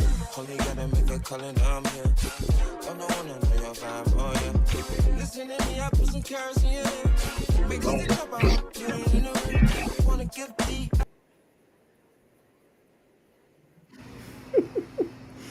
Thank you, thank you, thank you. I see some of y'all went and hit that like button. We love when y'all follow instructions. Thank you, thank you so much. But getting back here, child. I just wanted a moment. I feel like they had time for all that other crap, Shayna. They could have made time. We had time for this. Like now a warning. Now y'all want to let her talk? Now? Not now, warning. And then the lack of growth, like we couldn't even close it out trying to give Ian any room to grow as a man and a potential father. You have to have Porsha present you with the idea that, you know what, you low-key been wasting my time and yours. You wanted to stay over there with Camille because that's probably where you want to be. And instead of in that moment saying, you're right, I've been dishonest, I'm sorry, I shouldn't have wasted your time. What about our baby? Is the baby in the room with us? What is wrong with you, man? What is wrong with you? And she's like, I don't need you to do that. Like, they're trying to present these ideas of, pro-choice and, other options and these feminine. I just get this out of my face. Pick something and stick with it. Like, we just met Porsha. This is not the time to have her grandstanding. The least we could have done was. There's nothing likable about Ian, first of all. The least we could have done was have him own up to dragging multiple women at this point through the mud when the aspect was always going to be Camille. But you utter out of your mouth, what about our baby? And you deserve, I'm sticking this out because I'm trying to, what are you talking about, you idiot? You don't care about me. Ashley? Like, bro, let's be serious. You don't have Nick Cannon money. You don't have Cam Newton money. Like, you're not that Ian. Like, I don't know what he thinks he's something. He thinks he's something special. He thinks he's God's gift. He think he diamond over there at the Pink is what Ian thinks he is, and it's just never gave that. It's not giving that over here. And I mean, honestly, she handled it very cute in my mind. I mean, the finally the part where she gets to speak, where they let her talk. I think that she handled this, appropriately. Like, this ain't what you want. This ain't where you want to be. And I just feel like, Ian, you're just gonna keep lying. You're gonna keep capping. Like, is this the state of affairs with the menfolk these days? Like, I really hated this portrayal. I hated everything about it. You were just trying to get into Camille's bed the night before, and now you're talking about, what about our baby? Sir, what is this that you want? You want a harem? You want the lady who lived in the shoe with all these damn kids in Harlem? You want to have a bunch of kids spread out amongst the different brownstones there? I hated it, because what's your motivation? But again, finally, Porsha got to speak. Good for you, girl. Going back to Ohio or wherever y'all came from, and live your best life. Find you a good man, a real man who's gonna do something for you, and not this joker who can't ever make up his mind. And furthermore, it's really gross because you're not gonna go over there and tell Camille this just happened. You're not gonna say you was fighting for your family and your other unborn embryos that you wanted to fertilize, sir. Like, it's just, none of this is cute. None of it's cute or wanted or desirable. But good for you, Logan, for finally standing on big business and getting out of there. Run for the hills, Porsha, from whence cometh your help. Run, sis. D, what about our baby?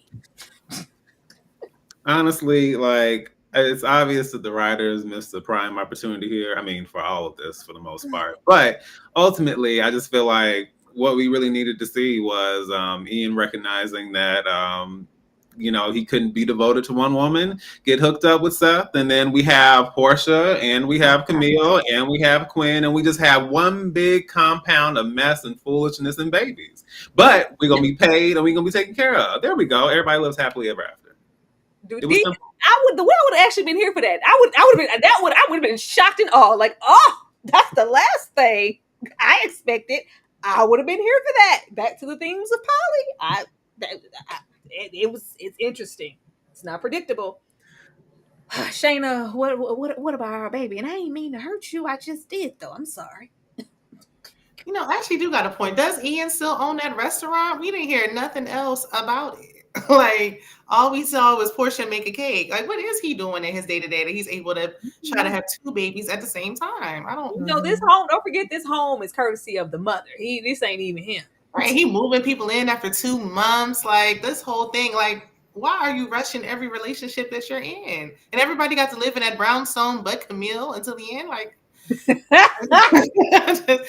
it's the fact that Porsha had to be the one to end it. Like, now I don't respect it. Y'all not giving me the warm and fuzzies. Like, y'all want us to have this moment like, oh, he's gonna be with Camille, but he couldn't even be man enough to end it. She had to be the one, that she really didn't let him have it. Like, she ain't said nothing but 3 sentences all season. She should at least been able to really go off. Like, she packed up and moved for her family friend turned boyfriend, and that's all she had to say. I don't know. It was very weird, and he didn't even he's never had any accountability all 3 seasons, so it was just weird that we would end off with absolutely no character growth. But maybe that was left on the cutting room floor. Thank you so much, DeMarcus Vaughn, for the $5. Eva and Porsha being sister wives is a man's dream. So sexy in my Morris Day voice. Thank you so much, DeMarcus. I mean, at this point, this is to be one big happy poly family, because what was this for? This was weird. I thought I don't know why I thought that we was gonna have him step up, but lesser things have happened. D, fried green tomatoes and beaches. Do you want a tit sling or do you want a brazier? It's gonna be beaches for me. We're going to keep beaches and throw fried green tomatoes on the ground. Now, look at here, Shaina. If you tell me you ain't seen beaches and fried green tomatoes, I swear we gonna have a special watch party together. I saw fried green tomatoes years ago, but not enough that it was like that I committed it to memory. So it's going to have to be beaches for me. Okay. Ashley?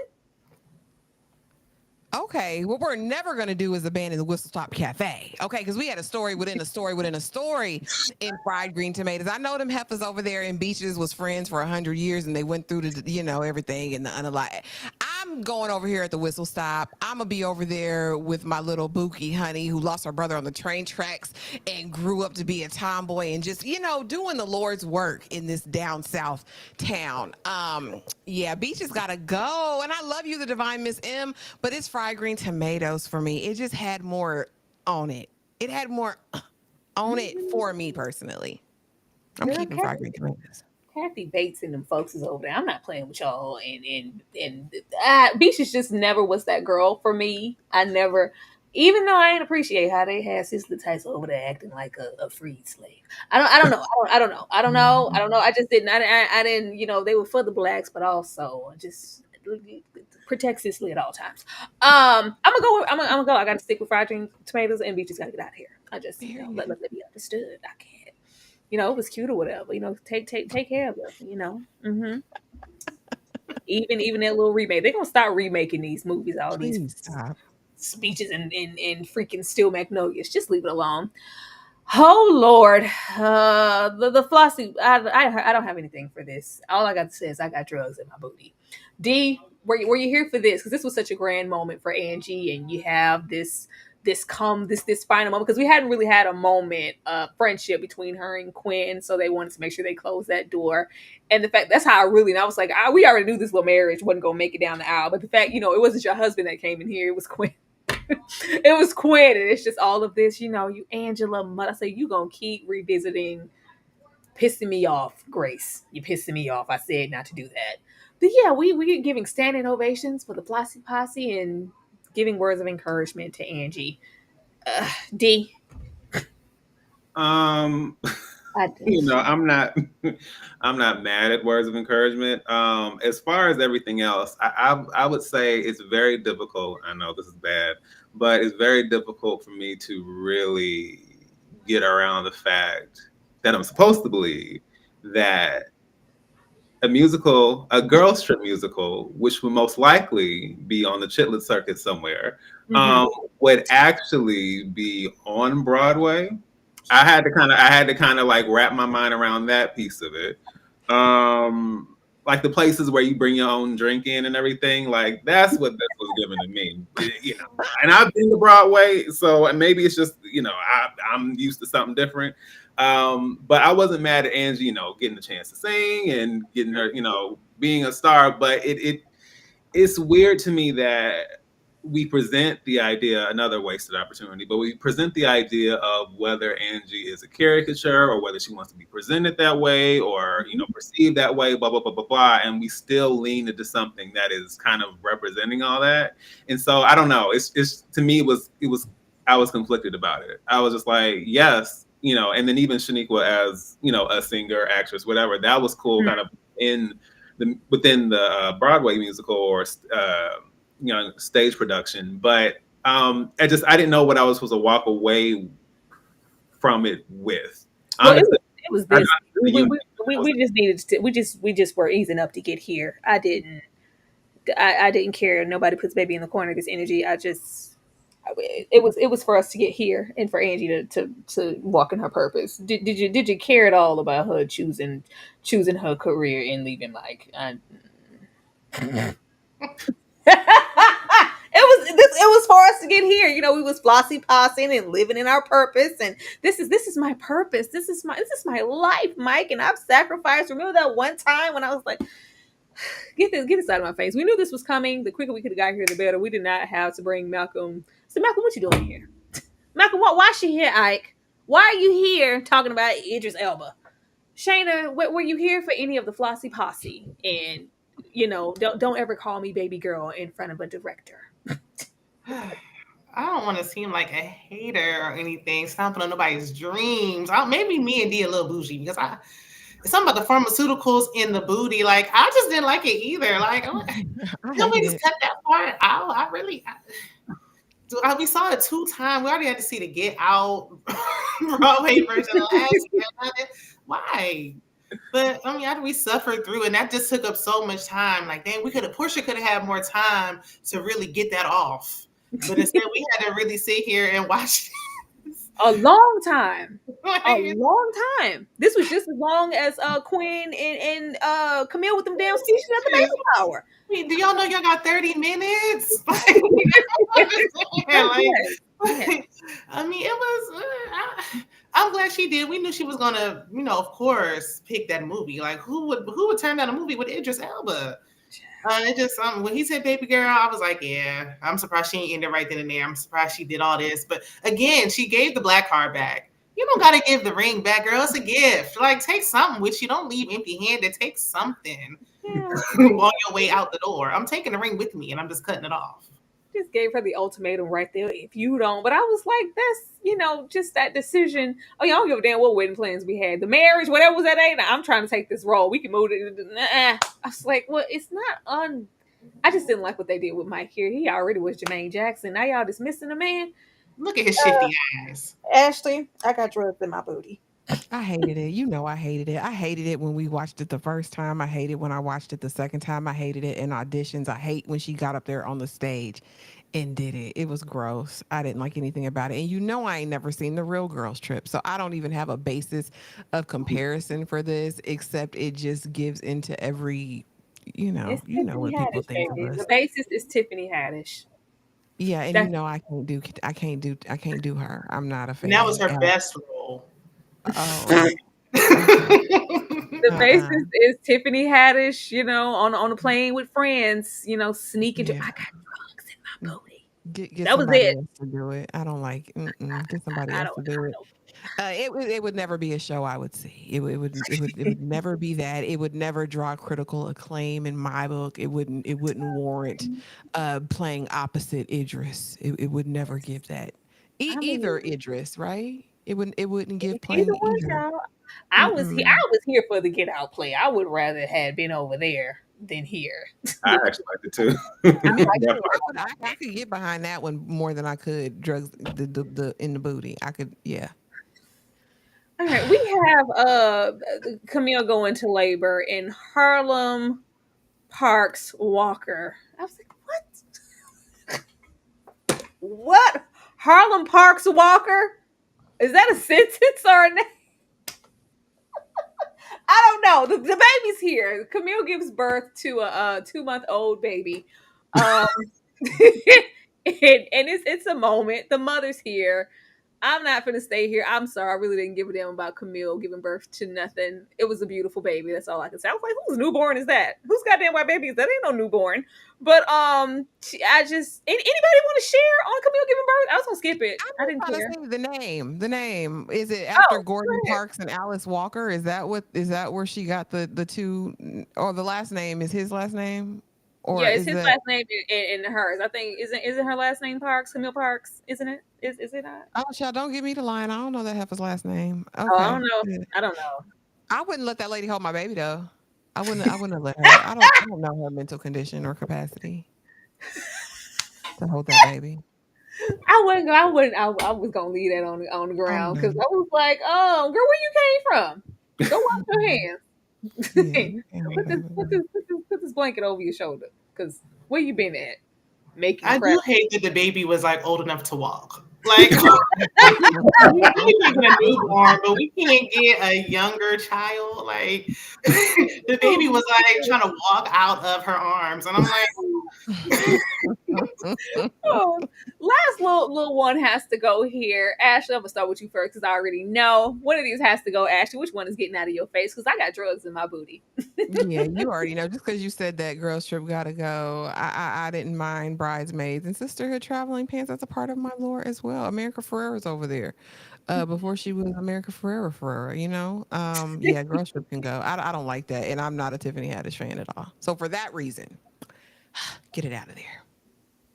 Shayna, which one of these is leaving? now I'm not a Tiffany Haddish fan, but this was her best work, even with the pharmaceuticals in the movie. Girl Trip was a good movie. I'm gonna have to let Sisterhood of the Traveling Pants go. I mean, I watched it, but Bridesmaids made me laugh, so I'm gonna go with the ones that made me laugh. D, which one has to go? Look, a story centered around 4 different women who can all fit the same pants. It, you know, it you know, it was very difficult to the suspension of disbelief never got where it needed to for me. And I wasn't quite the demographic either. Not that that matters, but in that case, I was just like, this is a little too syrupy for me.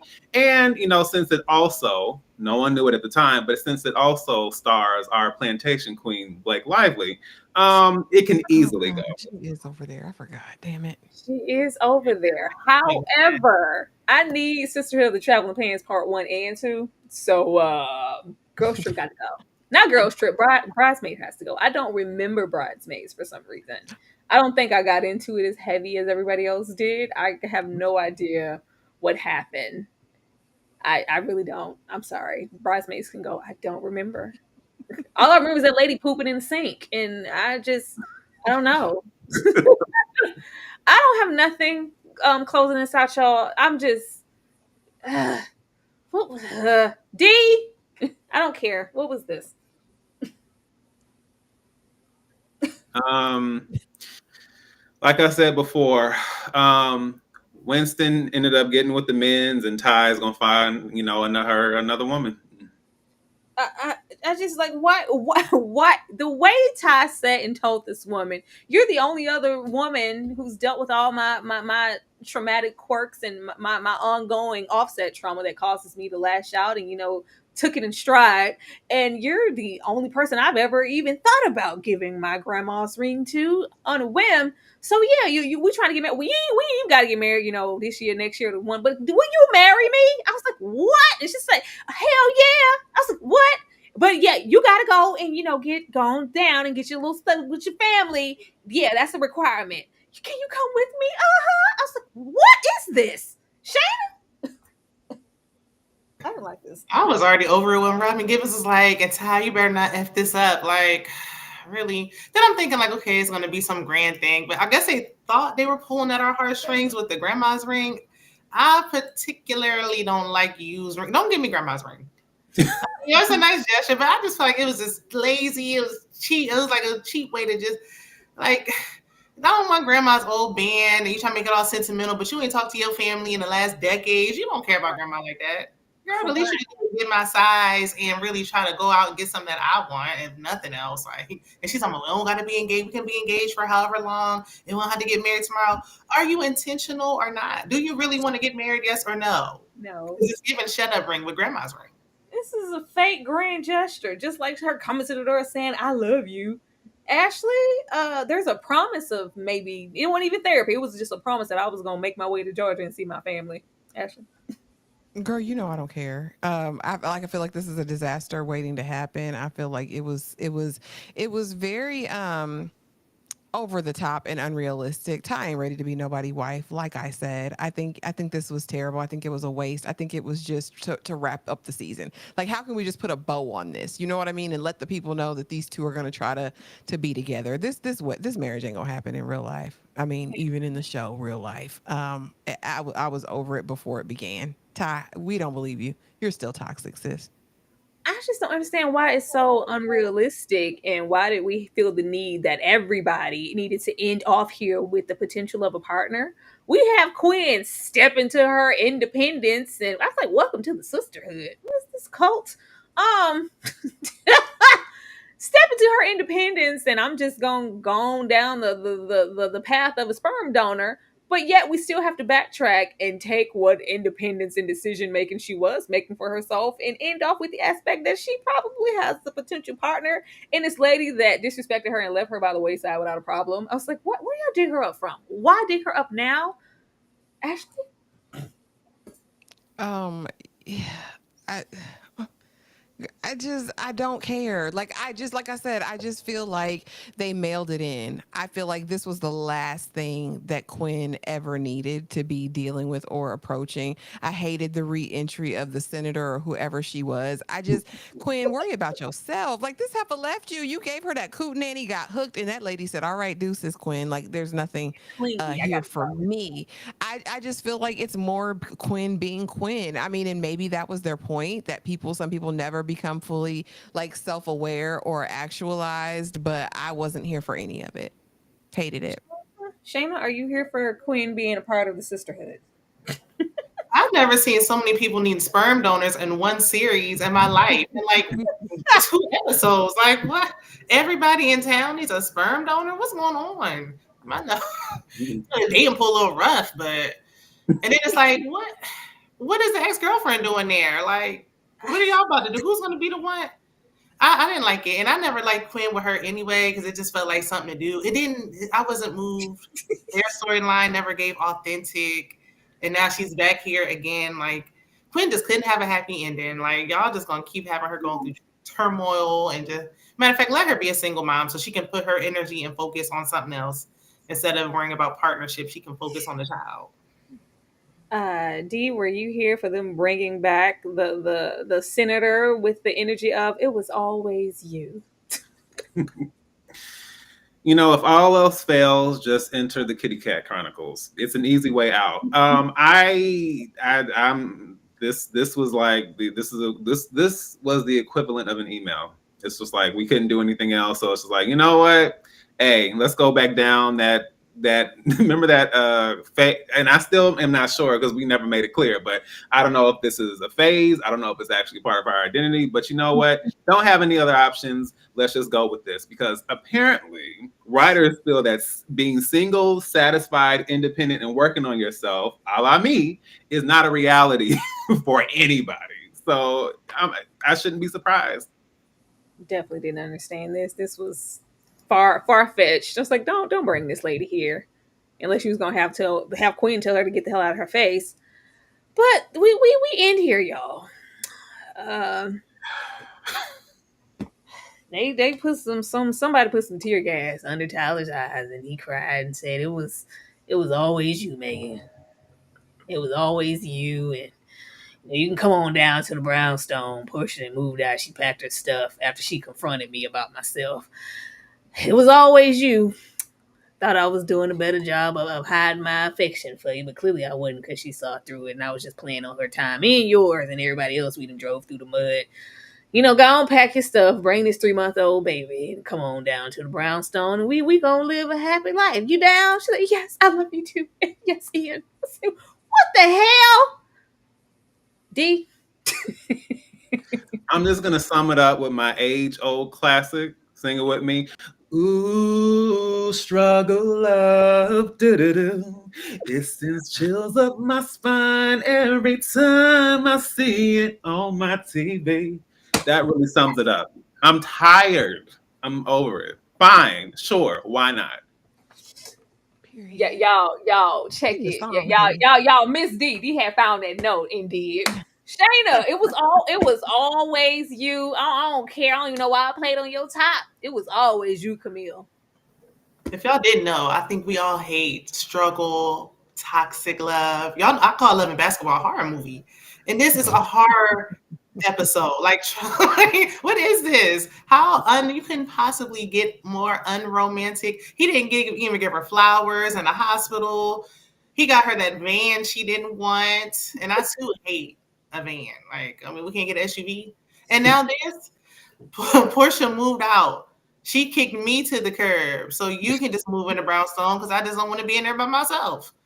No, no, it's like I love you too. He broke up with I broke up with Portia, or Portia broke up with me today. Will you move into Brownstone tonight? The baby can walk. She can put her bags on her back, and I'll carry this crib. And then we're supposed to be moved. Like, yeah, great. I'm glad y'all had a happy ending, but. No. I hated it. Y'all, that's the show. I don't care about Camille's book performance and her that shoot Camille was writing about the most basic ish. I was like, can y'all stop giving her these Sex in the City moments where her referring to these chapters in this book, please? It is not that. It's basic. Love is hard when you're pregnant with a baby dad. I said, okay, Camille, thank you so much. Thank you so much for that. Ending it off here. Ashley, did you want to share anything on their struggle love or? I could give a damn, Tyra. I feel like I said, they Oh deserve each my. other. I feel like they deserve each other. I feel like y'all go be toxic and save the rest of the world from your toxicity. Because we don't care. We do not care. And the fact that y'all thought this was cute, like, oh, we just gonna put a boy, the hoes gonna love this. It was terrible. Like, no, we didn't love it. Like, Oh, it wasn't great. absolutely. It was the emotion behind it. Like, oh, Camille was acting like she hit the lottery. Like, oh, he chose me. I got picked. I thought it was gonna be a baby mom. Oh my god! Shut up, Camille. Shut up. Ending it off. What is next? I put sisters here because it is literally the only viable option at this moment as far as this concept of shows where we have for women and the dynamic and we're following them and their love lives and the trauma and the dramatics and the sex of it all.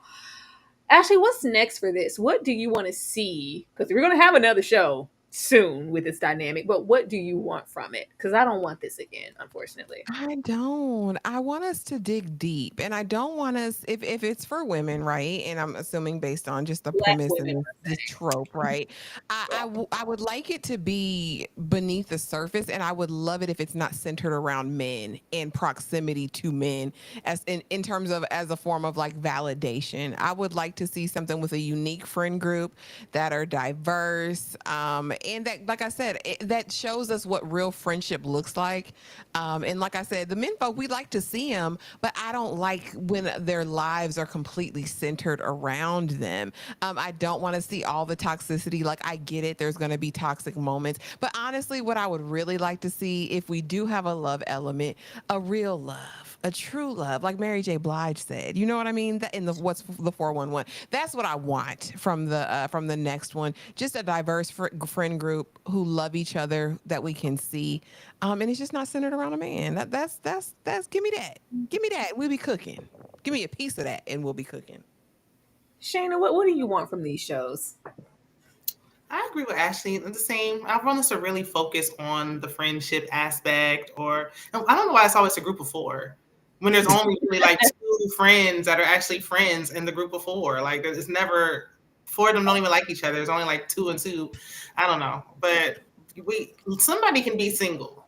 Like we don't have to. I mean, I know we had to have a love interest and all that, but it's all starting to feel forced at this point, and it's just forcing that struggle up on us that we don't want. We don't want it anymore. Like we've opted out of that. Allow us to focus on something else. Like these are career driven women. We know nothing about their career. We forget that they're lawyers and all this. So we don't forgot all about that because we focus on some raggedy man. So I mean it's something else.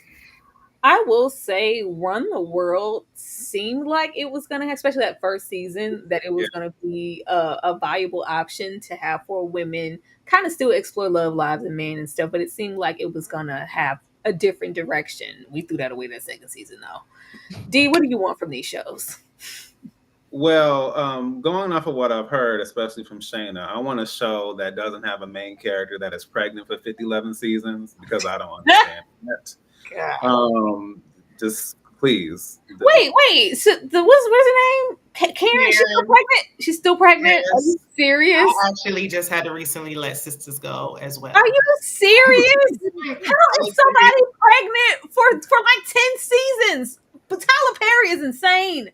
What? I haven't watched Sisters in a very long time, in years, because I did try to give it a shot, but she's still pregnant? That is impossible. I'm sorry, D. Go ahead. Yeah.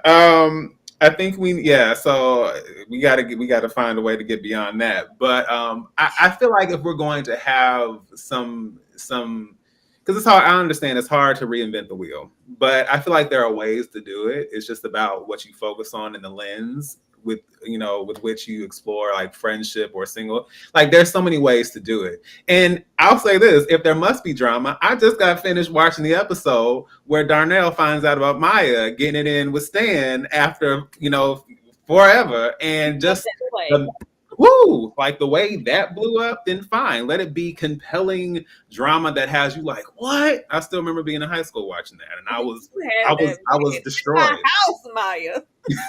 Packing that stuff. Baby, where are you going? Nowhere, because you're going to Jones. You ain't going. You're getting the hell out of here. I told you I ain't like Maya. Told you. You know what? I'm not going to play with you. We're going to revisit the Girlfriend show at some point. We definitely are. But y'all, that was Camille and them. Thank you for sticking it out with us for all 3 lives, because it was only 6 episodes. But I am going to hit you guys with what we have coming up for Black History Month. And we're going to come to everybody to let you know where you can find them and go support them. And, run their videos up. We all need support. And I'm black, y'all. Right, and I'm blacker than black. And I'm black, y'all. And I'm black, y'all. And I'm black, y'all. And I'm blacker than black. And I'm black, y'all. I'm blickety black, blacker than black. I'm blacker than black. Yo, because I'm black and I'm black. Yo, I'm black and I'm black, y'all. And I'm blacker than black. And I'm black, y'all. And I'm black, y'all, and I'm black, y'all, and I'm black and black, and I'm black, y'all, and I'm blickety black, black, black, black, black, black, black, black, black, black, y'all, and I'm black, y'all, and I'm black, black, black, y'all, and I'm black, y'all, and I'm black, y'all, and I'm. If you didn't know we were Black, and we're definitely Black all February, make sure you are on the lookout next week for us to get into Miss Evers' Boys. Shaina, I am going to come to you first. Let the people know what you have going on, about your channel change, and where they can come over and support you. Thank you, Tyra. And shout out to y'all for saying I had the Kelly Rowland going on. I didn't even realize, but I appreciate y'all. I just started a new channel. I'm having problems with monetization on my main channel, which is Shaina_MCD. So I started a new channel. It's Shaina_MCD TV.